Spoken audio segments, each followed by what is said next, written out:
धन्य है नारी शक्ति। कितनी उदास सुबह है ये। और मन एकदम खाली। कितना क्रूर हो जाता है ना कभी कभी ईश्वर भी। कितना अजीब लगता है जब कोई अपना करीबी जाता है। वंदिता अपने पति मानव से बोली, सच कहा तुमने। अब क्या ये उम्र थी प्रताप के जाने की। इतने छोटे बच्चे कैसे संभालेगी अनन्या सब।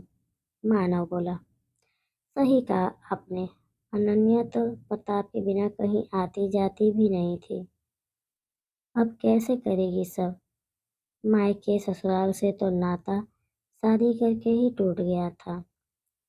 अब जिसके लिए सबसे नाता तोड़ा वो भी साथ छोड़ गया।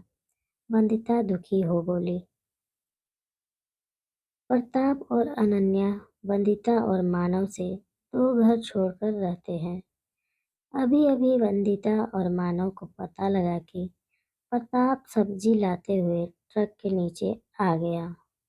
दोनों परिवार में घनिष्ठ मित्रता थी, तो ये खबर वंदिता और मानव के लिए बहुत दुखदाई थी।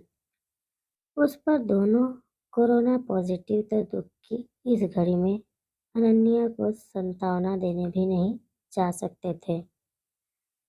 वंदिता, तुम ऐसा करो, अनन्या से फोन पर बात कर लो। तब तक मैं देखता हूँ मैं क्या कर सकता हूँ। मानव ने कहा। हाँ, सही कहा आपने। पता नहीं अनन्या कैसे सब संभाल रही होगी। बच्चे भी छोटे हैं। हम लोग पॉजिटिव नहीं होते तो बच्चे को यहाँ बुला लेते, पर अभी तो हमारे ही बच्चे नानी के घर हैं सुरक्षा के लिए। वंदिता बोली। मानव ने अपने दो तीन दोस्तों को फोन करके प्रताप के बारे में बताया और उन्हें कहा कि प्रताप के घर जा सब व्यवस्था देखे, पैसे की चिंता ना करे। हेलो अनन्या, कैसी हो। वंदिता ने दोपहर में अनन्या को फोन लगाया। वंदिता, सब खत्म हो गया। चले गए प्रताप, मुझे छोड़। इतनी बड़ी जिम्मेदारी मुझ पर डाल। अनन्या रोते हुए बोली। अनन्या, हौसला रखो। जाने वाला नहीं आता, पर जो है उनके लिए खुद को संभालना होता है। अभी मैं भी मजबूर हूँ, वहाँ नहीं आ सकती, और बाहर से भी ऐसे में लोग नहीं आएंगे, तो तुम्हें खुद को खुद संभालना होगा। वैसे कोई ज़रूरत हो बोलो, जितना हो सके यहाँ से मदद करेंगे हम। वंदिता बोली। नहीं वंदिता, तुम लोगों ने तो दूर होकर भी बहुत मदद की है। मानव के दोस्तों ने ही सब संभाला है। अनन्या बोली। अपना ध्यान रखने की हिदायत दे। वंदिता ने फोन काट दिया। वंदिता रोज फोन पर ही अनन्या से हालचाल पूछ लेती थी। प्रताप के सभी काम भी निपटा दिए गए जल्द ही, क्योंकि वैसे भी किसी को आना जाना नहीं था इस लॉकडाउन में। इधर वंदिता और मानव भी ठीक हो गए। उन दोनों ने आज दिन में अनन्या से मिलने जाने की सोची। आज प्रताप को गए 7 दिन हो गए। मानव घर का कुछ सामान लेने सुबह बाहर निकला तो क्या देखता है, अनन्या प्रताप की छोटी सी राशन की दुकान खोल बैठी है, दोनों बच्चे को ले। अरे अनन्या, तुम ये दुकान खोल बैठी हो, वो भी इतनी जल्दी। मानव हैरानी से बोला। क्या करूँ तो, जाने वाला चला गया, पर घर को बच्चे को तो मुझे ही देखना है ना। आप तो जानते हैं प्रताप की इतनी कमाई तो थी नहीं कि कुछ सेविंग होती।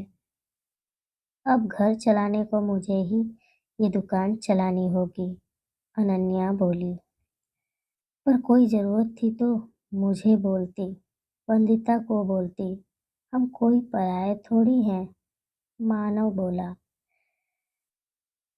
कब तक करते आप भी। प्रताप चला गया, पर मैं केवल प्रताप की पत्नी नहीं, उसके बच्चों की माँ भी हूँ।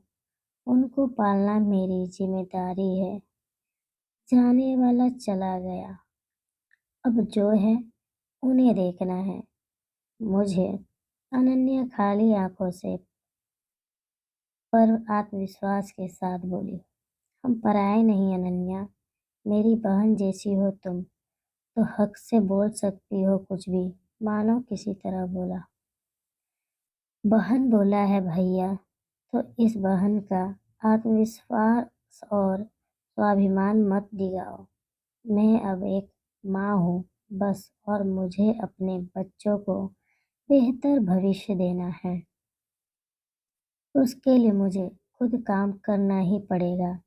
ज़्यादा पढ़ी हूँ नहीं, फिर कुछ रुपए की नौकरी के लिए हाथ फैलाने से अच्छा ये दुकान ही क्यों ना चलाऊं।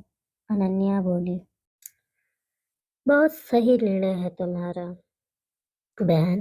धन्य हो तुम ईश्वर। इतनी शक्ति एक औरत, एक माँ को ही हो सकता है।